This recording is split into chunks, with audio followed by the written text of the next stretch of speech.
নমস্কার। আজকের একটা বিশেষ বিষয় নিয়ে আলোচনা করতে হয়েছি। কি সেটা বিষয়?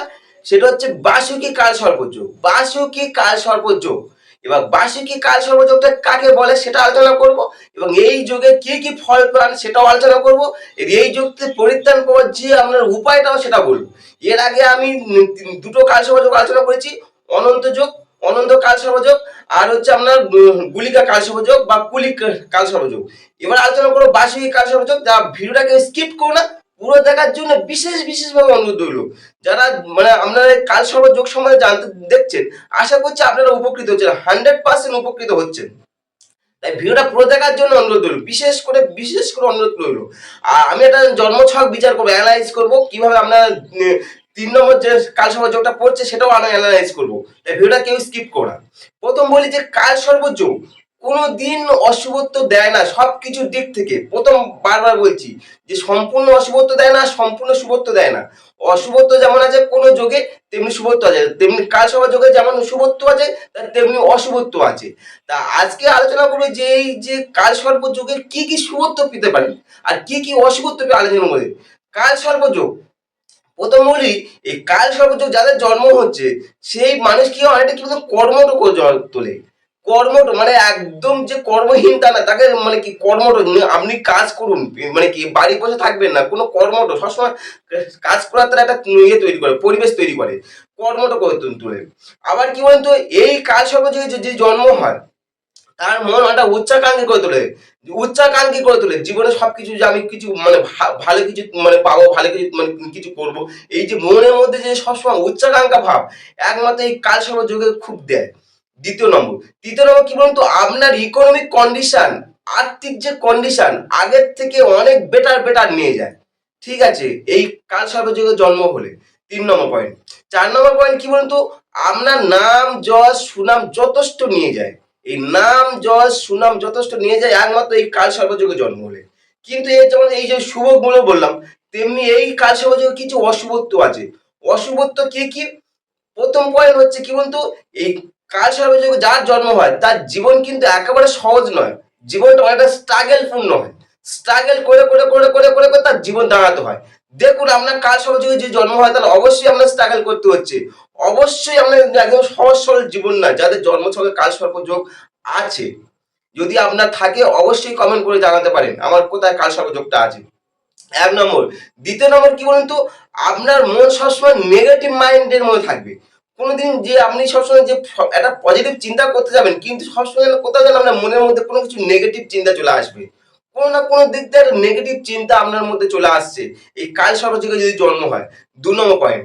3 নম্বর পয়েন্ট কি বলুন তো, আপনার বিবাহিত জীবন, দাম্পত্য জীবন সবসময় সুখে যাবে না। দাম্পত্য জীবন খুব স্ট্রাগল হবে, মানে সহজ সরল ভাবে না দাম্পত্য জীবন, বিশেষ করে বিবাহিত জীবনে। 3 নম্বর পয়েন্ট।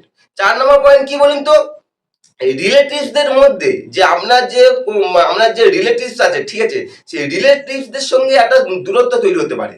তাদের থেকে আপনি দুঃখ কষ্ট পেতে পারেন। এটা হচ্ছে 4 নম্বর পয়েন্ট। 5 নম্বর পয়েন্ট কি বলতো, আপনি অনেক সময় একাকিত্ব, যেটা বলা হয় লোনলিনেস, একটা মানুষের যে লোনলিনেস বলা হয় না, সেই একাকিত্ব ভোগ করতে পারেন এই কালসর্পযোগে যে জন্ম হয়। এটা হচ্ছে আপনার 5 নম্বর। 6 নম্বর কি বলতো, আপনি অনেক সময় সঠিক ডিসিশন নিতে পারবেন না। অনেকে বলে যে গুড ডিসিশন মেকার বলা হয়, যে একটা আপনি বিপদে পড়লেন বা কোনো সমস্যায় পড়লেন, যে সঠিক ডিসিশন নিলে কুইক সেখান থেকে বেরিয়ে আসবে, সেটা কিন্তু হয় না। এই কালসর্পযোগে জন্ম হলে কিন্তু এই সমস্যাগুলো তৈরি হতে পারে। আবার কি হয় বলুন তো, আপনার গচ্ছিত সম্পদ, যেটা 7 নম্বর বলা, গচ্ছিত সম্পদ অনেক সময় চুরি হতে পারে বা অনেক সময় হঠাৎ করে লস হতে পারেন, লস করে ফেলতে পারেন। এই গচ্ছিত সম্পদ যখন হঠাৎ করে চুরি হচ্ছে বা লস হয়ে যাচ্ছে, তখন মনে করবেন দেখবেন আপনার জন্মছকে অবশ্যই কালসর্প দোষের জন্ম অবশ্যই আপনার জন্মছকে আছে। এটা হতে পারে। আচ্ছা, আপনার সন্তান দেখবেন, অনেকে দেখবে সন্তান হচ্ছে না, নিঃসন্তান, মানে কি এই নিঃসন্তান বা সন্তান না হওয়ার যোগের মেন কারণ হচ্ছে এই কালসর্পযোগ। তা এবার আমি বলি, দেখুন, প্রত্যেকটা কালসর্পযোগ কিন্তু একই রকম ফল দেবে না। প্রথম কালসর্পযোগ লগ্নে রাহু সপ্তমে কেতু, যেটা অনন্ত কালসর্পযোগ বলেছি, সেখানে কিন্তু আমরা দাম্পত্য জীবনে সমস্যা হবে, দাম্পত্য সমস্যা হবেই। যেটা এই প্রথম ছকে দিয়েছি, আমরা একটা বন্ধুর ছক দিয়েছিলাম, ঠিক আছে, স্পেসিফিক আমার বন্ধু, আমার ক্যালকাটা ইউনিভার্সিটি যখন আমরা এমএ করছিলাম, তখন আমার এই বন্ধুর ছক, সেই বন্ধুর ছক যখন দিয়েছিলাম, তখন দেখবেন তার ছকের মধ্যে কিন্তু দাম্পত্য জীবনে সে কিন্তু অনেকটা মানে কি হাই লেভেল দাঁড়িয়েছিল জীবনে, মানে হাই স্কুলের টিচিং ছিল, টিচার ছিল, তার সত্ত্বেও সে মানে জীবনে ভালো কিছু মানে তার দাম্পত্য জীবনে স্ট্রং করতে পারেনি, মানে সেইভাবে আমরা স্যাটিসফাই না। কিন্তু প্রেম করে বিয়ে করেছিল, সেটা আলাদা বিষয়। মানে দাম্পত্য জীবনে সে সমস্যা দেয়, কিন্তু এটা যেহেতু আমার তৃতীয় কাল যোগ, এখানে কিন্তু আমরা দাম্পত্য জীবনে সমস্যা দেবে না। এখানে সমস্যা কি কি দেবে সেটাও আলোচনা করবো, তাই ভিডিওটা দেখুন, দেখলে বুঝতে পারবেন যে আপনাদের কি কি সমস্যা নিয়ে আপনাদের যে যাদের এই কাল যোগ কি কি সমস্যা হতে চলেছে। প্রথম বলি, এই যে কাল সর্বযোগ, যেটা আমি বললাম যে 3 নম্বর কাল সর্বযোগ নাম কি, যে বার্ষিকী কাল সর্বযোগ। এই বার্ষিকী কাল সর্বযোগে আগে আলোচনা করার পূর্বে আগে জানুন বার্ষিকীটা কে। বার্ষিকীটা কে, ঠিক আছে, যিনি হচ্ছে অনন্ত নাগের ভাই, অনন্ত নাগের ভাই, ঠিক আছে, বাসুকি এবং কদ্দুর সন্তান। কদ্দুর থেকে যতগুলো পৃথিবীতে যত সর্প আছে সবকিছু কদ্দুর থেকেই তোমার জন্ম, ঠিক আছে। ঋষি কাশ্যপ মুনির তৃতীয় স্ত্রীর কদ্দুর থেকে তোমার জন্ম। এর আগে বলি, এই প্রসঙ্গে একটা কথা বলি, যে অদিতি, যে স্বয়ং সমস্ত যে দেবতার যে পৃথিবীতে সৃষ্টি হচ্ছে না, সেটা কার কার গর্ভ থেকে, অদিতি থেকে। তাদের মাতা হচ্ছে অদিতি, মানে অদিতির হচ্ছে গর্ভ থেকে সমস্ত দেব মানে দেবতার সৃষ্টি। ওইখানে অদিতিকে তারা সবচেয়ে বেশি গুরুত্ব দেয়, অদিতি প্রথম হচ্ছে। আচ্ছা, দেখবে আর একটা হচ্ছে কি বলুন তো, দনু থেকে দানব বা জগতের সৃষ্টি হচ্ছে পৃথিবীতে। যদি জগন বা তোমার দানবের সৃষ্টি হচ্ছে দনু থেকে, এই দনু থেকে সৃষ্টি হচ্ছে। বিনতা থেকে পক্ষীকুলের সৃষ্টি হচ্ছে। বিনতা কে, বিনতা হচ্ছে আপনার হচ্ছে যে আমি বললাম যে কাশ্যপ মুনি, কাশ্যপ মুনির প্রথম স্ত্রী হচ্ছে তোমার বিনতা। কাশ্যপ মুনির প্রথম স্ত্রী হচ্ছে বিনতা, মানে ওর থেকে তোমার সমস্ত পৃথিবী যত পক্ষীকুল আছে সমস্ত পক্ষীকুলের সৃষ্টি হচ্ছে। আচ্ছা, বিশ্ব থেকে স্বর্গের অপ্সরা সৃষ্টি হচ্ছে। আর এই যে আমরা মানুষ, আমি যে ভিডিওটা করছি মানুষ, বা আমরা দেখছি যে ভিডিও, যে সমস্ত মানুষ স্কুল, এটা কোথা থেকে সৃষ্টি হচ্ছে, মনু থেকে সৃষ্টি হচ্ছে। এটা হচ্ছে আমাদের পৌরাণিক কাহিনী না, এটা বাস্তব, ঠিক আছে। এইভাবে পৃথিবীতে সবাই সৃষ্টি হয়ে গেছে, ঠিক আছে। এবার প্রশ্ন হচ্ছে, এই যে আমি প্রশ্ন আমার একটা থাকছে যে আমার আজকে আলোচনা করছে কি বার্ষিকী কাল সর্পযোগ। এই বার্ষিকী কাল সর্পযোগ, এই বাসুকিটা কে, প্রথম বললাম যে অনন্ত নাগের ভাই আর কদ্দুর সন্তান। কদ্দুর সন্তান অনন্ত নাগের ভাই। এই বাসুকি হলো শিবের গলার যে মালাটা, যে শিবের গলার যে পড়ে আছে যে যে সর্পটা, সেটাই হচ্ছে বাসুকি, সেটাই হচ্ছে বাসুকি। আর এই বাসুকির বিশাল বিশাল বিশাল গুরুত্বপূর্ণ মাহাত্ম্য রয়েছে, বিশাল মাহাত্ম্য রয়েছে। কি মাহাত্ম্য বলুন তো, যখন পৃথিবীতে দেখবেন ঋষি দুর্বাসা, ঠিক আছে, ঋষি দুর্বাসা যখন অভিশাপ দিয়েছিল সমস্ত দেব ও দানবদের, অভিশাপ দিয়েছিল যে তোমাদের সমস্ত যা মানে কি যা অর্জন করেছো, সমস্ত যা শক্তি অর্জন আছে সবার শক্তি ক্ষয় হয়ে যাবে, সবার শক্তি ক্ষয় হয়ে যাবে। এর ফলে কি সমস্ত দেব দেবীদের দেখবেন শরীর থেকে কোনো শক্তিহীন হয়ে গেছিল, ঠিক আছে। তাদের যে অস্ত্র বলো এ বলো সীমা, এমন বোম বা বিষ্ণু মশা সমস্ত দেবতা মানে সমস্ত দানবদের মানে সবার মানে শক্তিহীন হয়ে গেল। তখন কি করলো, সমস্ত দেবদেবীরা মনে থেকে আরম্ভ করে সমস্ত যারা মানে কি দেব বলো দানব বলো সবাই মিলে ঠিক করলো যে তারা হচ্ছে কি করবে, সমুদ্র মন্থন করবে, সমুদ্র মন্থন করবে। এই সমুদ্র মন্থন করার জন্য কি করলো, তখন তারা মেরু পর্বতকে চুজ করলো। মেরু পর্বত, অনেকে বলছে মন্থরা পর্বত, অনেকে বলছে মেরু পর্বত বা মন্থরা পর্বত। তাহলে দুধের সাগরে তখন মেরু পর্বত বা মন্থরা পর্বতকে রেখে রাখা হলো, সেই রেখে সেইটাকে মন্থন করবে। সেই মন্থন করতে গেলে কি দরকার, এবার মন্থন করতে গেলে আমরা কয়লা দরকার, বা আমাদের যেটাকে দড়ি বলা হচ্ছে বা সুতো বলা হচ্ছে, ঠিক আছে। দড়ি বা সুতো দ্বারা ছোটখাটো হবে না, কারণ তার মন্থরা পর্বত বড় পর্বত। সেই কয়লা হিসাবে তখন কাজ করেছিল এই বাসুকি নাগ, তখন কাজ করেছিল এই বাসুকি নাগ। ভেবে দেখুন তাহলে বাসুকি নাগ কতটা গুরুত্বপূর্ণ আমাদের জীবনে। দেখুন তখন এই বাসুকি নাগের দুদিকে ধরে দেব দানবরা তখন ওই মেরু পর্বত বলুন বা মন্থরা পর্বতকে তখন মন্থন করেছিল। এই মেরু পর্বত বা মন্থরা পর্বত সেই সব মন্থন করার পরে তারপর থেকে সমস্ত কিছু মানে তোমার সবকিছু ক্লিয়ার হতে শুরু করে, কারণ এটা যে ঋষি দুর্বাসার অভিশাপ কিন্তু ছিল, ঋষি দুর্বাসার অভিশাপ। এবং এই মেরু পর্বত মন্থনের পর থেকে সমস্ত এই যে মানে কি সমুদ্র থেকে সমস্ত কিছু মানে উঠেছিল, অমৃত বলুন, ঠিক আছে, অমৃত বলতে পারেন, বা আমরা যে হাতে যে রত্ন পড়ছি, রত্ন বলুন, অলংকার বলুন, অর্থ বলুন, যাবতীয় সবকিছু উঠেছিল এই মন্থনের ফলে। তাহলে অবশ্যই দেখুন, তাহলে আমাদের বার্ষিকী নাগ আমাদের জীবনে কতটা গুরুত্বপূর্ণ ফল দিয়ে গেছে। অবশ্যই দেখে রাখুন, ভিডিওটা শুনুন, যারা ভিডিও দেখছেন অবশ্যই পুরোটা দেখুন। 1 নম্বর। দ্বিতীয় নম্বর হচ্ছে কি বলুন, যদি চ্যানেলে প্রথমে এসে থাকেন অবশ্যই সাবস্ক্রাইব করতে পারি, এটা আমার বিশেষভাবে অনুরোধ রইল। বিশেষভাবে অনুরোধ রইল। তাহলে মন্থন করার পরে সেগুলো ফল পাচ্ছে। আবার দেখবেন শ্রীকৃষ্ণের যখন জন্ম হয়, ঠিক আছে, তার কারাগারে যখন তোমার জন্ম হলো, এবার কারাগার থেকে যখন তিনি তাকে নিয়ে যাওয়া হচ্ছিল, গোকুলে নিয়ে যাওয়া হচ্ছিল, ঠিক আছে, বসুদেব বসুদেব যখন তোমার মাথায় করে নিয়ে যাচ্ছিল, তখন ওই ঝড় জলের সময় একমাত্র বাসুকি নাগ, সেই সময় বাসুকি নাগ ওই মানে কি শ্রীকৃষ্ণকে রক্ষা করেছিল। যমুনা নদীতে যখন পার হচ্ছিল তখন বাসুকি নাগ রক্ষা করে নিয়ে গেছিল। তাহলে ভেবে দেখুন, তাহলে বাসুকি নাগ আমাদের জীবনে কতটা ভগবানদের মানে কতটা সাপোর্ট করেছিল। আবার দেখবেন ত্রিপুরা দেবীর সময়, ত্রিপুরা দহনের সময় তখন কি হচ্ছে, বাসুকি তখন তার শিবের ধনুক হিসাবে ঠিক আছে কাজ করেছিলেন, শিবের ধনুক হিসাবে এবং রথের ধারক হিসাবেও কাজ করেছিলেন। তাহলে বাসুকি নাগ আমাদের বিশাল কিছু ফল প্রয়োগ করেছে। আবার একটা দেখবেন এই বাসুকি নাগ দেখো তার সমস্ত নাগকুলকে রক্ষা করার জন্য, তার নিজের বোনকে জারুদকারের সঙ্গে বিবাহ দিয়েছিলেন, জারুদকারের স্ত্রী হিসাবে তারা দিয়েছিলেন, ঠিক আছে, মানে বিবাহ দিয়েছিলেন বলতে পারেন। জারুদকারের স্ত্রীর সঙ্গে জারুদকারের এবং তার বোনের যে গর্ভের সন্তানটা যে হয়েছিল সেটা হচ্ছে আস্তিক মুনি। ওইখানে আমি বলেছিলাম যে আপনাদের যে দেখবেন, আমি বলেছিলাম আগের ভিডিওতে বলেছিলাম যে কোনো যখন আপনাদের এই যোগ থাকবে তখন আস্তিক মুনি বলবেন। এই কারণে আমি বলেছিলাম যে আস্তিক মুনি নাম জপ করলে অবশ্যই আপনি ফল পেতে পারেন, এই যোগ থেকে অবশ্যই আপনি শুভ ফল পাবেন আস্তিক মুনি। আরো আস্তিক মুনি অনেক ভালো ডিটেলস আছে, পরবর্তী যখন ভিডিওগুলো আস্তে আস্তে দেবো, কারণ এখানে আমি 12টা ভিডিও দেবো। প্রথম বলছি এখানে হচ্ছে ক্লাসিফিকেশন, আপনি যদি বিয়ে করেন এখানে আমরা ক্লাসিফিকেশন করে যাই করুন আপনাকে 12 রকম ভাবে ভাগ করা যায়, কারণ এটা হচ্ছে কালসর্পযোগ 12 রকমের ভাই কালসর্প। এটা আমাদের 3 নম্বর কালসর্পযোগ বাসুকি। সেটা এই বাসুকি হলো শিবের হচ্ছে পরম ভক্ত। প্রথম বলি শিবের পরম ভক্ত, সর্বদা শিব ছাড়া তিনি কোনো কিছু ভাবতেন না এবং সবসময় শিবের ভক্তিতে তিনি মগ্ন থাকতেন, শিবের ধ্যান করতেন, সবসময় ধ্যান বলো ভক্তি বলো সবসময় তাতে মগ্ন থাকতেন।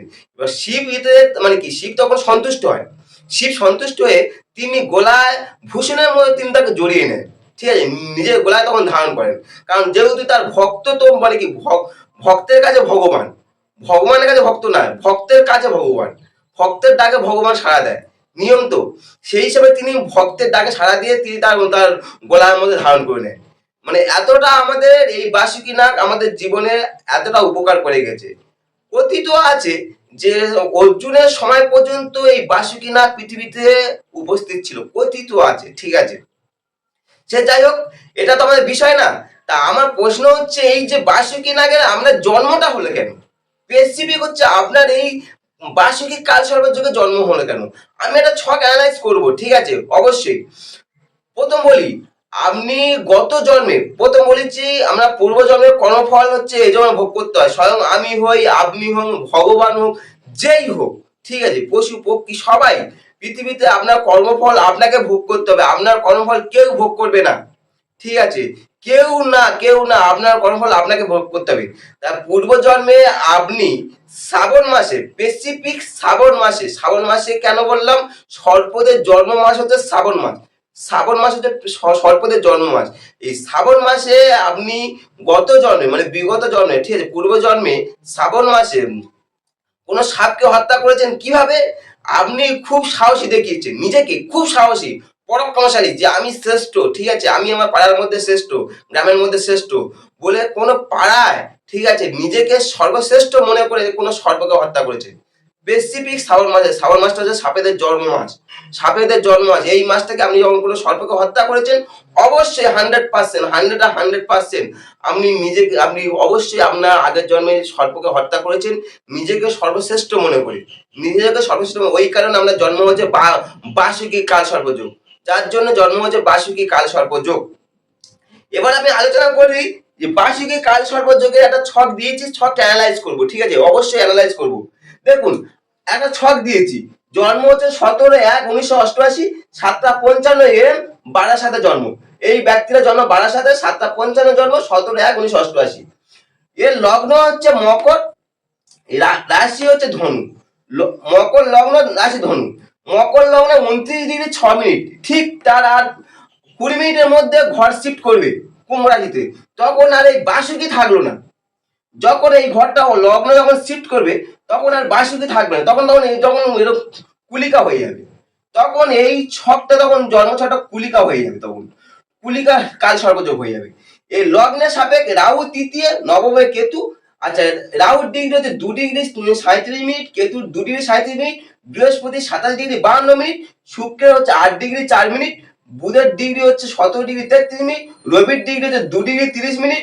আচ্ছা, লগ্নের বলেছে 29°6', শনির ডিগ্রি মিনিট হচ্ছে 3°36', চন্দ্রের ডিগ্রি তোমার 2°44', আর মার্স হচ্ছে মঙ্গলের ডিগ্রি হচ্ছে 11°18'। এই হচ্ছে অবস্থা।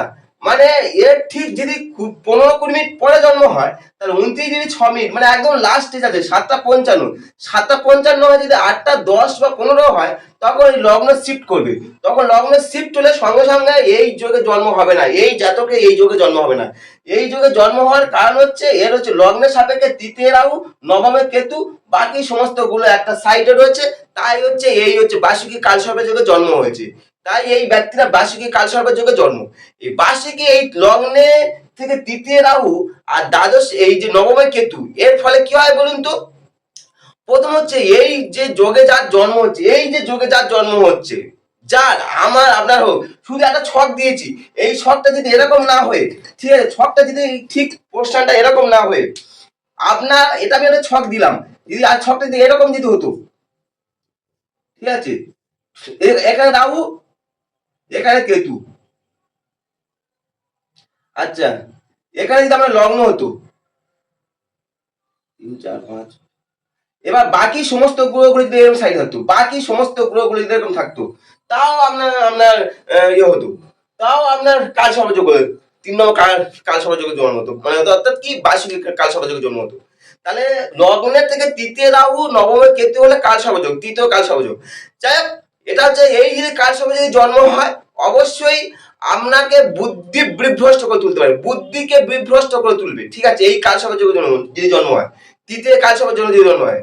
আপনার সব থেকে বড় সমস্যা কি বলুন তো? আত্মীয় স্বজন। আমি বলেছিলাম যে সব কাল সর্বযোগ একই রকম ফল দেয় না। প্রথমে বলেছিলাম যে প্রথমেটা আপনার দাম্পত্য জীবনে সমস্যা দেবে, 3 নম্বরটা হচ্ছে কি বলুন, রিলেটিভস।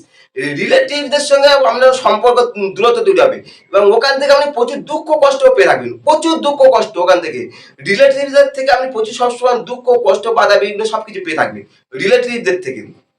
এই যুগে যে জন্ম হয়, মানে আত্মীয় স্বজনদের থেকে আপনি সবসময় দূরত্ব বলুন, দুঃখ কষ্ট বলুন, সবকিছু পাবেন এই যোগ থেকে। আর আপনার কথাবার্তা সমস্ত কিছু থেকে, মানে কি কথাবার্তার যে কাজকর্ম বলো, যাই কিছু বলুন, ভাব ভঙ্গির মধ্যে আপনার একটা কিছু একটা উচ্ছৃঙ্খল ভাব লক্ষিত হবে, উচ্ছৃঙ্খল ভাব লক্ষিত হবে, উচ্ছৃঙ্খল ভাব লক্ষিত হবে এই যুগে যদি জন্ম হয়, ঠিক আছে। মানে এই যুগে যদি জন্ম হয়, তাহলে কি বলুন তো? প্রথম হচ্ছে এই যুগে জন্ম হলে আপনার উচ্চ শ্রেণীর সঙ্গে মানুষের সঙ্গে প্রচুর যোগাযোগ তৈরি হয়, হায়ার লেভেলে মানুষের সঙ্গে যোগাযোগ তৈরি হবে। ঠিকই, অবশ্যই আপনার যোগাযোগ তৈরি হবে, আপনাকে তৈরি করে দেবে এই যে জন্মছকটা নির্দেশ করে তৃতীয় রাহু, নবম কেতু। তেমনি এই যুগে জন্ম হলে আপনার হঠাৎ হঠাৎ কোথায় বাধা বিঘ্ন আসবে না, আপনি ভাবতে পারবেন না। প্রচুর বাধা বিঘ্ন তৈরি হবে, প্রচুর, মানে কোথায় থেকে আসবে আপনি নিজেও কল্পনা করতে পারবেন না, মানে কোথায় থেকে বাধা চলে আসতে পারে এই যুগে যে জন্ম হয়। এই যুগে যে জন্ম হলে মানে আপনার পিতার দিক থেকে একটু স্বাস্থ্যহীন হতে পারে, বা পিতার দিক থেকে দুঃখ কষ্ট পেতে পারেন এই যুগে যদি জন্ম হয়, পিতার দিক থেকে কিছুটা দুঃখ কষ্ট পেতে পারেন এই যুগে যদি জন্ম হয়। এবং এই যুগে জন্ম হলে আপনার কোথায় থেকে দুঃখ এসে উপস্থিত হবে না, আপনি ভাবতে পারবেন না এই যোগটা জন্ম হলে। তাহলে এই যোগ থেকে আপনি পরিত্রাণ পাওয়ার উপায় কি? আমি প্রথম বলেছি, ভিডিওর মধ্যে বলেছি যে আমি আপনার যোগের কারণ বলবো, যোগের ফলাফল বলবো, যোগের আপনার তার থেকে পরিত্রাণ পাওয়ার উপায় বলবো, অবশ্যই বলেছি, সেটাই আলোচনা করে চলেছি। এই যোগ থেকে পরিত্রাণ পাওয়ার উপায় কি? স্বয়ং শিবকে ডাকুন। দেখুন, এই যে বাসুকি নাগ, বাসুকি নাম কি কার ভক্ত? শিবের ভক্ত, শিবের ভক্ত। আমি যদি শিবকে যদি মানে প্রতি সোমবারকে যদি পুজো দিতে পারি, বিশেষ করে ষোড়শ উপচার, 16টা সোমবার, শ্রাবণ মাসে মানে কি 16টা, একটা করে সোমবার শুরু করবেন, টোটাল 16টা সোমবার করবেন, শ্রাবণ মাস থেকে শুরু করবেন, টানা 16টা সোমবার করবেন, ঠিক আছে। এই 16টা সোমবার আপনি নিরামিষ খান, যাই করুন, মানে পারলে আপনার উপোস করুন, করে আপনার যদি সোমবারকে আমি ইয়ে করুন, ঠিক আছে, সেখানে আপনার শিবের যদি উপাসনা করেন আর 16টা সোমবার করতে পারেন, অনেকটা নেগেটিভ ফল পজিটিভ আসবে। 100% যে যা যা নেগেটিভ ছিল পজিটিভে তৈরি হবে। এই বার্ষিকী কাল সর্প যদি যুগে জন্ম হয়, স্পেসিফিক বার্ষিকী কাল সর্প যুগে জন্ম হলে শিবের উপাসনা করুন। পারলে শিবের মহা মৃত্যুঞ্জয় মন্ত্র জপ করুন। মহা মৃত্যুঞ্জয় মন্ত্র জপ করলে সেখানে শুভ ফল পাবেন। আর কি করতে পারেন, মা মনসাকে পুজো করতে পারেন। ঠিক আছে, মা মনসা পুজো করতে পারেন। আর একটা কি করতে পারেন, আপনি এই যে শ্রাবণ মাসে কৃষ্ণপক্ষে পঞ্চমী তিথিকে বলা হয় সর্পদের আপনার কি বলেছে নাগ পঞ্চমী। এই নাগ পঞ্চমীর দিনে আপনি কোনো দুধ কলা কোনো সর্পকে খাওয়াতে পারেন। নাগ পঞ্চমীর দিনে বিশেষ করে যদি আপনি পুজো অর্চনা করে কোনো দুধ খাওয়াতে পারেন সর্পকে, তাহলে আপনার জীবনে যত নেগেটিভ আছে সব কেটে পজিটিভে তৈরি হবে 100%। এবং আপনার এই জন্মে যা যা কর্মফল ছিল মানে পূর্বজন্মে, সেটা এই জন্মে আপনি উদ্ধার করতে পারবেন। পূর্বজন্মে এই কর্মতে উদ্ধার করতে পারবেন, অবশ্যই করতে পারবেন। আর এগুলো করলে আপনার জীবনে উপকৃত হবে 100%। আমি বলছি উপকৃত হবেন। যারা আমার ভিডিও দেখছেন তারা তোমার পরিবার, আমি আমার পরিবারকে আমি এই তথ্যটা দিয়ে রাখলাম, অবশ্যই আপনারা উপকৃত হবেন। আর যদি ভিডিওটা ভালো লাগে অবশ্যই সাবস্ক্রাইব করতে পারেন। আর এর পরবর্তী যে ভিডিওগুলো আমি আলোচনা করব, আরো যে আমরা 12টা যে কাল সর্প আরো তো 9খানা রয়েছে পরপর আলোচনা করব। তাই ভিডিওটাকে স্কিপ যেমন করেননি, পুরোটা দেখার জন্য আপনাদেরকে অসংখ্য ধন্যবাদ জানাচ্ছি। আর পরবর্তী ভিডিও দেখার জন্য আপনাদেরকে অসংখ্য ধন্যবাদ জানাচ্ছি। নমস্কার।